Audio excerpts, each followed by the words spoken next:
रघुकुल रीत सदा चली आई, प्राण जाहि बरु बचन न जाए। तो कहा सुनो, अगर आपने इतनी बड़ी बात कह दी है कि प्राण चले जाएं, वर और वचन नहीं जाता, तो फिर हमारा जो वरदान है वो आप दीजिए। क्या वरदान है बोलो? तो कहा वरदान ये है, सुनहु प्राण प्रिय और भावत जी का,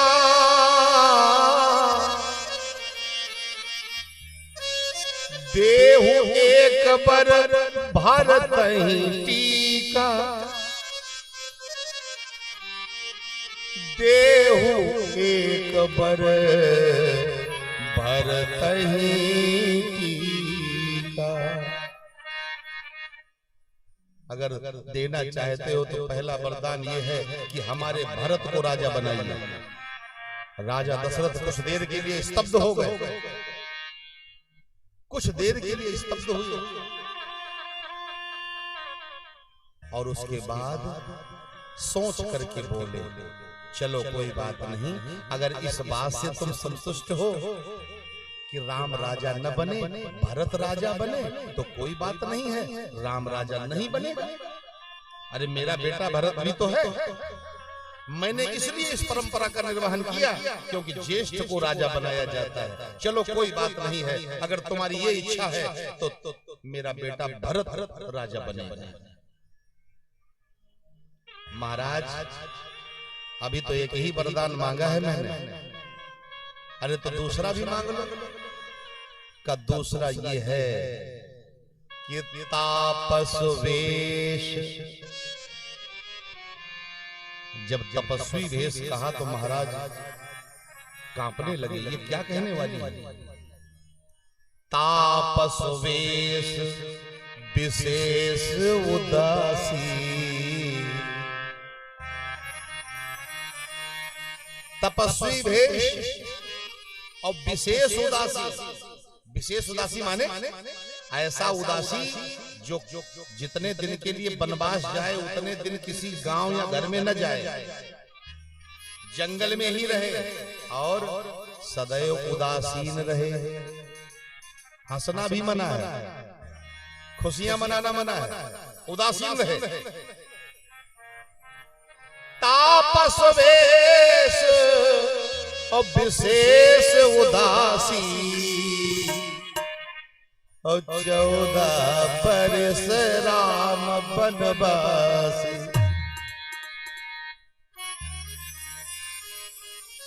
जैसे ही महाराज ने सुना तो महाराज एकदम लड़खड़ा करके बैठ गए जमीन में। कैकेयी ये क्या कह रही हो तुम? तुम्हारा विवेक कहां चला गया है? ये तुम क्या कह रही हो? क्यों बोल रही हो ऐसा? भरत से प्रेम है तो राम से बैर क्यों है तुम्हें? तुम तो बहुत राम से प्रेम करती थी, कहती थी राम मेरा ही बेटा है। बचपन में तुम्हें याद है कह के जब राम रोने लगते थे तो किसी से नहीं चुप होते थे। तेरी गोदी में जब राम को डाला जाता था तो राम वो चुप हो जाता था। और आज तुझे राम से इतना जो है इतना बैर हो गया, राम तेरे लिए इतना कांटा हो गया कि उसे तू वन भेजना चाहता है। महाराज हमें अपने बातों में मत भरमाइए, जो आपने वचन दिया था वो पूरा करिए, और नहीं तो कह दीजिए कि हमारे रघुवंशियों की ये रीत नहीं है। कह दीजिए कि रघुवंशी अपनी बात कह करके पलट जाते हैं। महाराज शांत हैं, कुछ नहीं बोल रहे हैं। ये मैं कैसे वरदान दे दूं? हे कैकेयी, मैंने कह दिया है कि भरत को राजा बनाऊंगा, फिर तुझे क्या चाहिए? मुझे राम को वन भेजना है। राजा दशरथ ने यहां तक कि कैकेयी के पैर पकड़ लिए, एक वो चक्रवर्ती सम्राट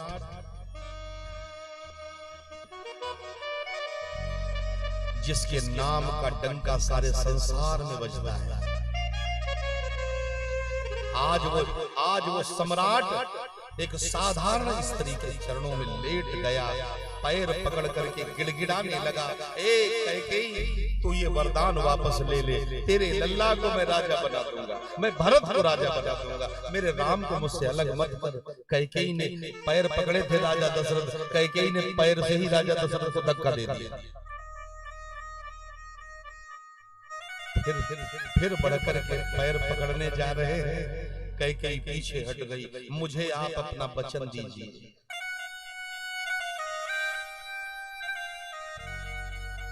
देखो भाई,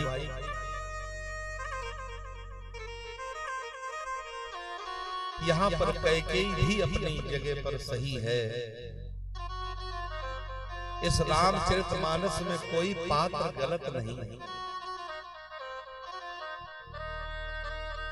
बस करे तो क्या करे, अपनी अपनी जगह पे सब मजबूर है। छोटे राम थे और गेंद खेल रहे थे, और गेंद जो है कैकेयी के महल में जाके गिरा। कैकेयी के महल में जब गिरा तो राम जी पहुंच गए कैकेयी के महल में, और माँ कैकेयी बैठी थी, पीछे से आंखें बंद कर ली। माँ मुझे एक वचन चाहिए। माता ने कहा बेटा मेरी आंखें तो छोड़ो, मैं तुम्हें वचन दूंगा। लेकिन नहीं नहीं नहीं, आंखें नहीं, मैं आंखें तभी आपकी खोलूंगा जब तुम्हें मुझे वचन दोगी। कैकेयी ने कहा राम मेरे पास ऐसा कुछ नहीं है संसार में, जो तू मांगी हो तुझे मिले ना। ये तेरी माँ तुझे अपने प्राण भी दे सकती है। माँ मैं ऐसे नहीं मानूंगा, पहले आप 3 बार कह करके मेरी सौगंध खाओ। कैकेयी अपने राम को बहुत चाहती है। कैकेयी राम के नाम से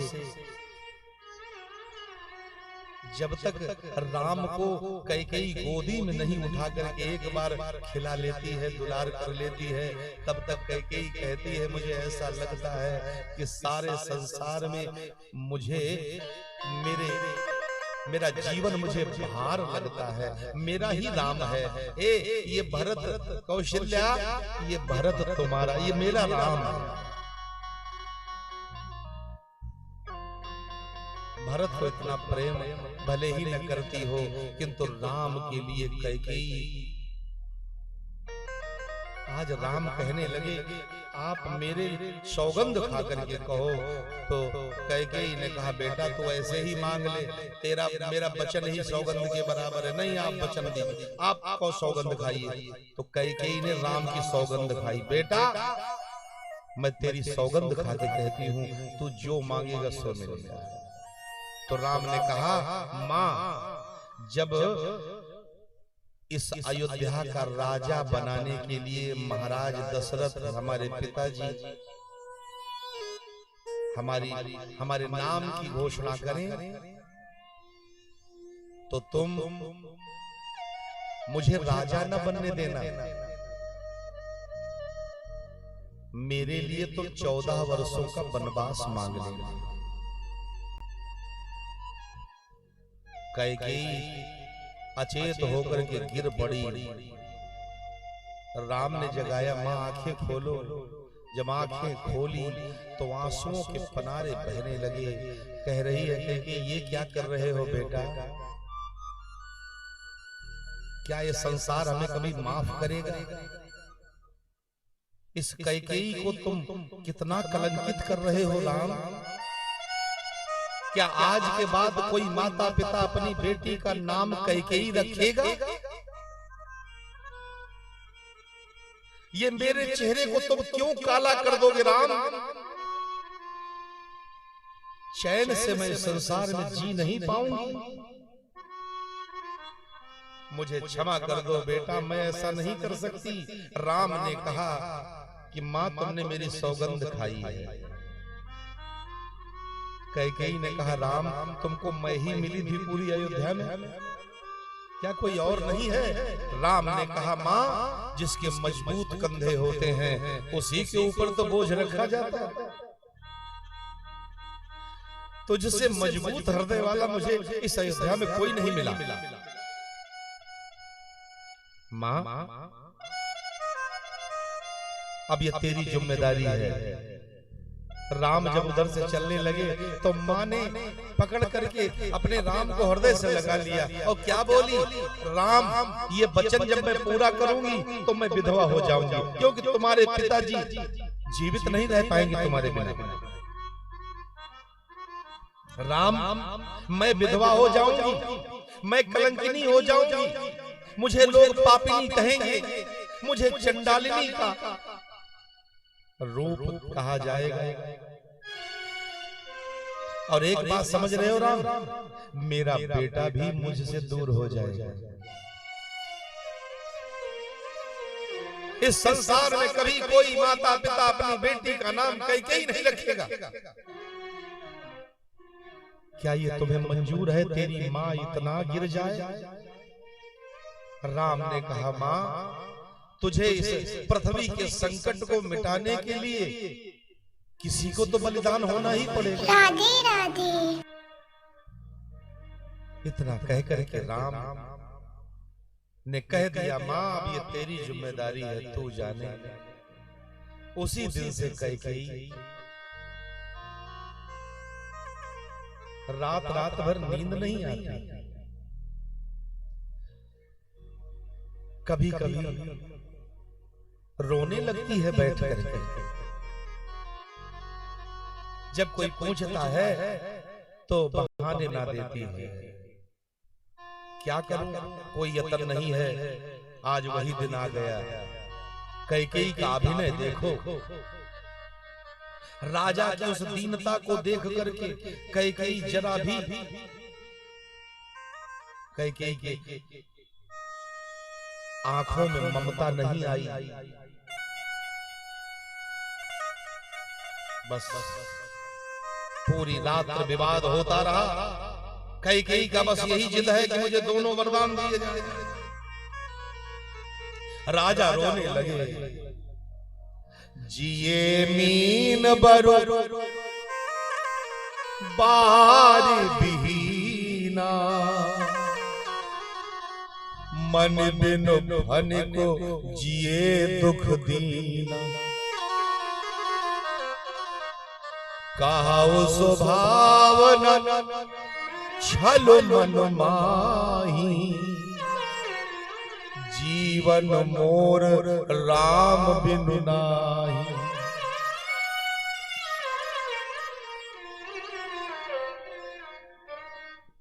कैकेयी कहती है, राम कर रहे हो तुम राजन, अगर राम प्रातः काल होते हुए बन नहीं गए तो मैं आत्महत्या कर लूंगी। या तो वरदान दीजिए और नहीं तो मना करके अपयश ले लीजिए।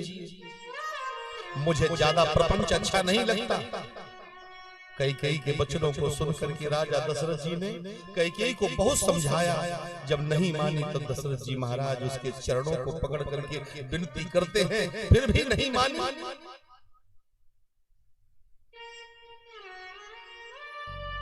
राजा दशरथ राम राम कर रहे हैं, राम को कैसे भेजूं? पूरी रात्रि प्रसंग में कट गई, कुछ नहीं कैकेयी अपनी जिद पे अड़ी है। धीरे धीरे महाराज ब्रह्म मुहूर्त में उठते थे, ब्रह्म मुहूर्त निकल गया, सूर्य निकल आया। सुमंत्र ने विचार किया कि देखो, जो महाराज ब्रह्म मुहूर्त में उठ जाते थे आज नहीं उठे, कुछ कारण जरूर है। और जब उस गोप भवन में पहुंचे, पछिले पहाड़ भूप नित जागा, आज हमई बड़ अचरज लागा।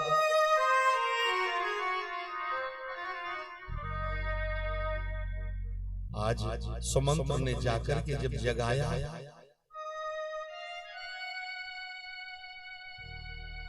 क्या देखा? सो नहीं रहे हैं। कैकेयी मानो भूखी बाघिन की तरह बैठी हुई है। राजा दशरथ जमीन पर लेटे हुए हैं, राम राम कर रहे हैं। हाँ राम, मेरे राम।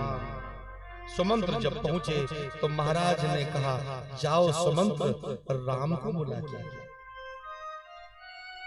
कैकेयी ने कहा, जाओ राम से कह दो कि राम को तुरंत अभी अयोध्या छोड़ करके बन जाना है। जब ऐसा सुना तो सुमंत्र के पैरों तले जमीन खिसक गई। ये क्या हो रहा है?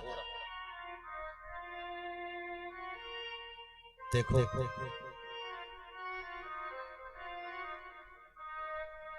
सुमंत्र वहां से चले हैं, राम के दरबार में, राम के महल में आए और राम से कहने लगे, बेटा राम। और जैसे सुमंत्र को देखा, राम जी ने झट से आकर के प्रणाम किया।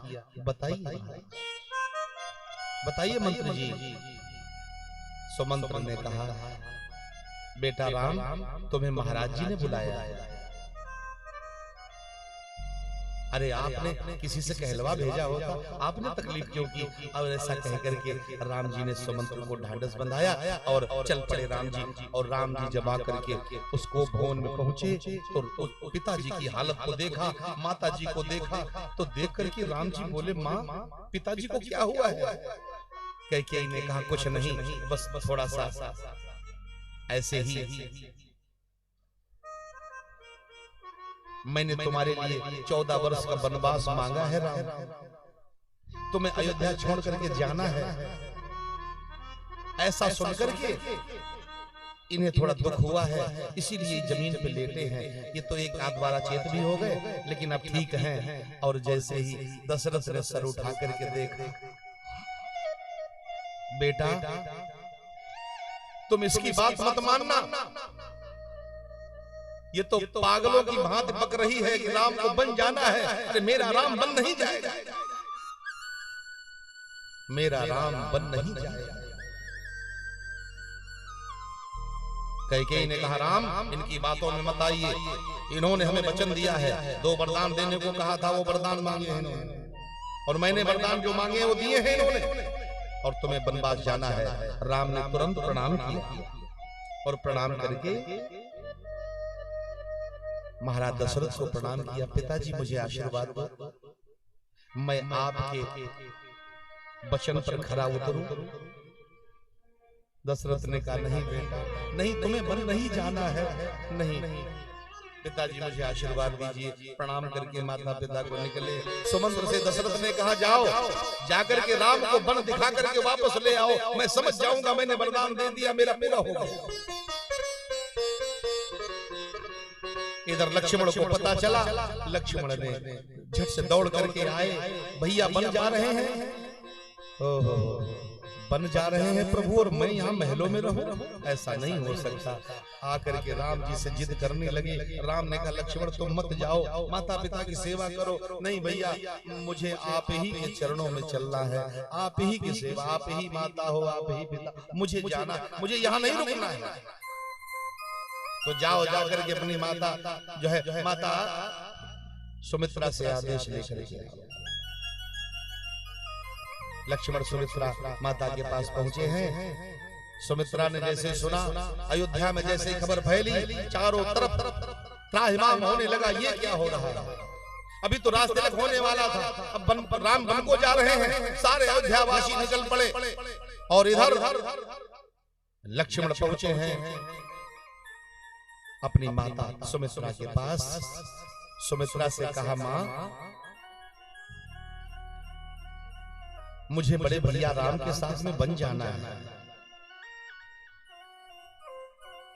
सुमित्रा ने कहा, ठीक है, अगर जाना है तो सुनो, ये राम अपने लिए बन नहीं जा रहे हैं,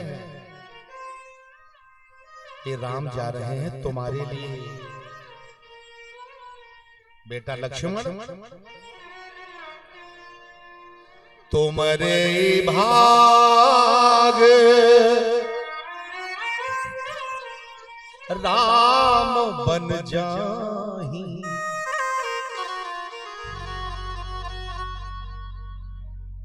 तुम्हारे लिए ही तो बच जा रहे हैं।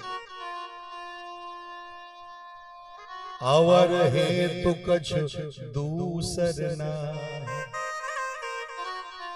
तुम्हारे लिए लक्ष्मण, मानो मां कह रही है कि तुम शेषनाग हो, तुम्हारा अवतार हुआ है लक्ष्मण के रूप में, और तुम पृथ्वी का भार तो तुम्हारे सर पे है, और वो पृथ्वी बोझिल हो रही है, और उस पृथ्वी के भार को हल्का करने के लिए, जब पृथ्वी का भार हल्का होगा तो तुम्हारा भी भार लक्ष्मण हल्का होगा।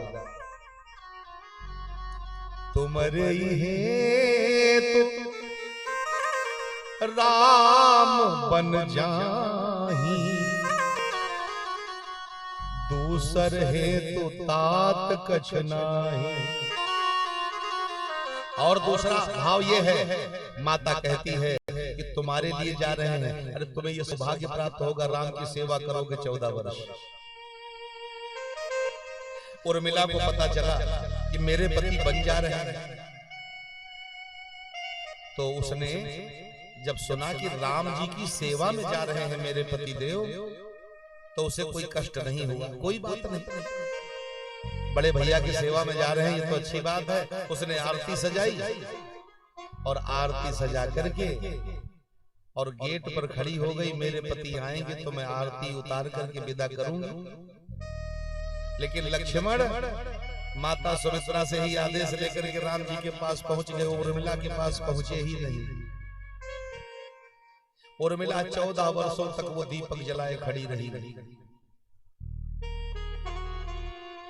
ये है व्रत, इंतजार कर रही है मेरे पति कब लौट करके आए।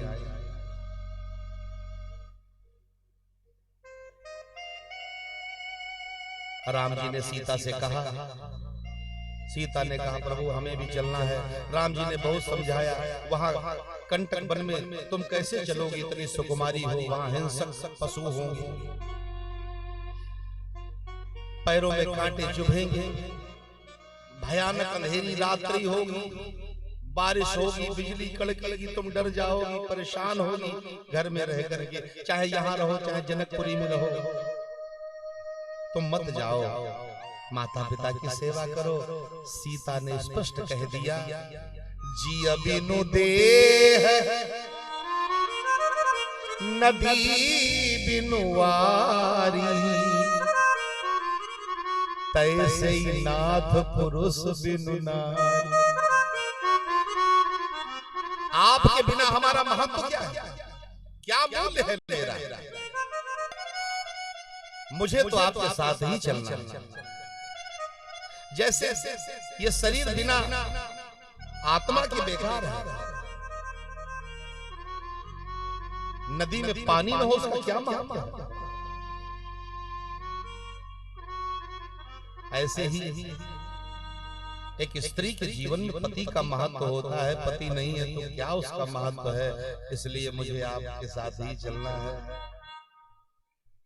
बस राम जी भी चले हैं, सीता भी चली है, लक्ष्मण भी चले हैं। अब देखो वहां पर आदेश लेने जा रहे हैं कि इसे को भवन में पहुंचे राम, और राम को वलकल वस्त्र में देखा तो दशरथ के आह निकल गई, रोने लगे धाड़ मार करके, ये मैं क्या देख रहा हूं। अरे मंदमती कैकेयी, तुझे वरदान मांगते समय तेरी जुबान कट के नहीं गिरी।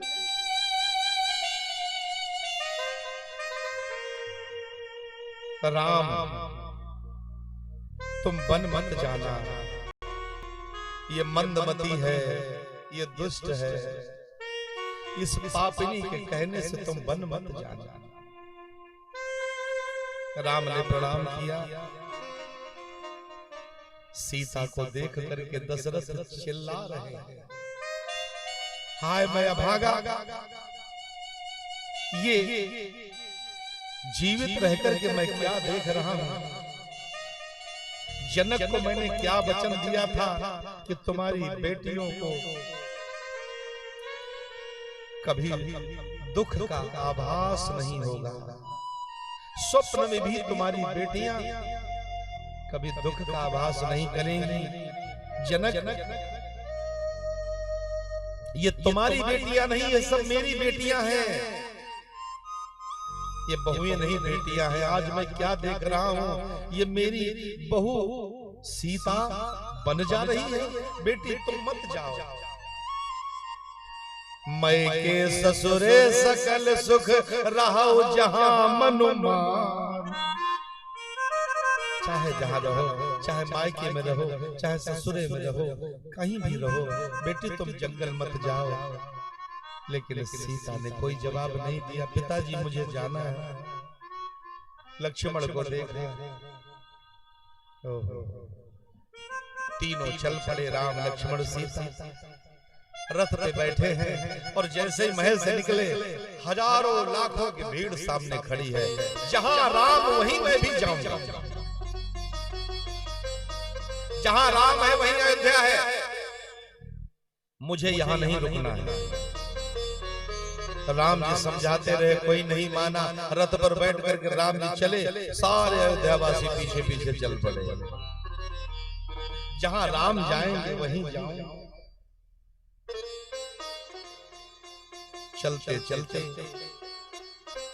महाराज तमसा नदी के किनारे पहुंचे। और तमसा नदी के किनारे संध्या हो गई। वहीं पर भगवान रुक गए। और जब रुक गए, सारे अवधवासी रुक गए, वहीं पर सभी विश्राम करने लगे।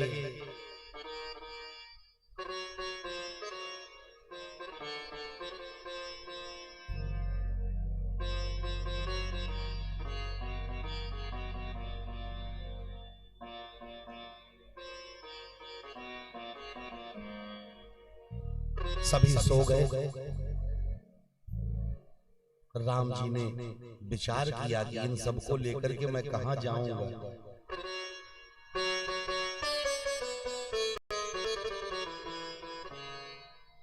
ये बेचारे सब हमारे साथ में कितना परेशान होंगे, भूखे प्यासे।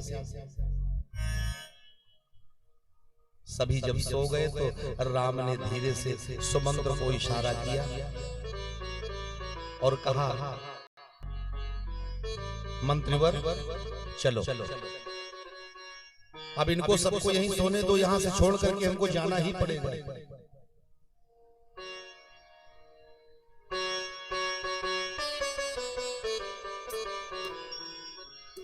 इससे पहले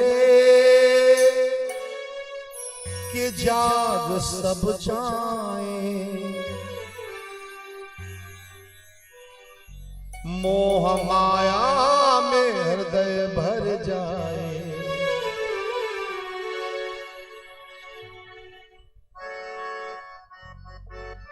सबको निद्रा में छोड़ जाऊंगा, सबको निद्रा में छोड़ जाऊंगा।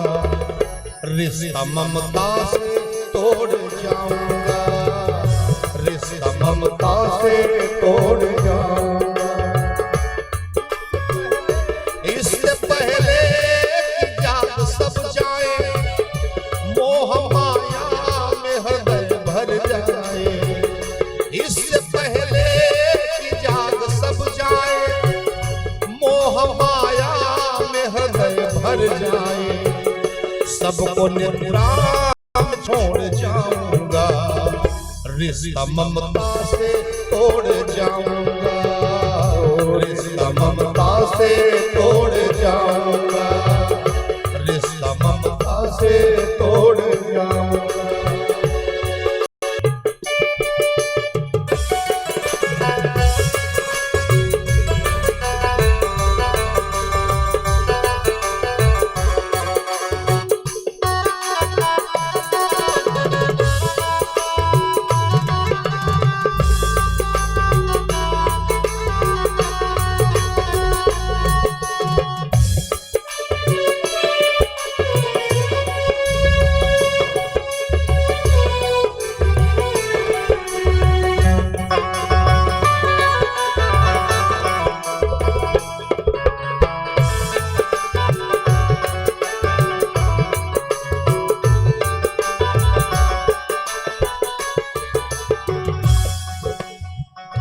बोले श्री रामचंद्र जी धनुधर, फंसे माया में मायापति रघुवर, मोह तन से न मेरे जाता है, त्याग ममता का हो न पाता है, त्याग ममता का हो न पाता है।